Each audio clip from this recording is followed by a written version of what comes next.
वसल्लम उसके साए में धूप में रेस्ट किया करता था और उस देश के अंदर वो क्या किया करता था, हाजियों को खाना खिलाया करता था। 1000 सूट हर साल हाजियों को बनाया करता था। अम्मी आयशा ने नबी करीम से पूछा उसका क्या बनेगा, तो नबी करीम सल्लल्लाहु अलैहि वसल्लम ने कहा जिस तरह वो अल्लाह को मानता था इसी तरह उसका अकीदा ये भी था कि लात भी मुश्किल कुशा है, मनात भी मुश्किल कुशा है, वो आग में जलेगा, जन्नत में नहीं जाएगा। सिर्फ तो अल्लाह को मान लेना काफी नहीं है, अल्लाह को इस तरह मानना कि अल्लाह की जात के साथ फिर किसी को शरीक नहीं ठहराना, ये मुकम्मल दीन है।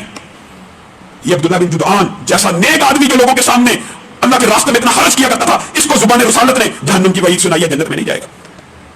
दूसरा अहम वाकया जो नबी करीम सल्लल्लाहु अलैहि वसल्लम की पैदाइश से कबल जज़ीरतुल अरब में बल्कि पूरे अरब में और पूरी दुनिया में मारूफ हुआ, जिसको आप हाथियों का वाकया, फील का वाकया मारूफ समझते हैं। ये इब्राह नमी, इब्राह, ब्रह्मा, ब्राह्मण, ये बात याद रखिए, बात आई है तारीख की चूंकि बात हो रही है, इसलिए ये बात भी समझ लीजिए। जितने अल्फाज हैं ये किसका मुहफ़्फ़ज़ है? इब्राहीम का।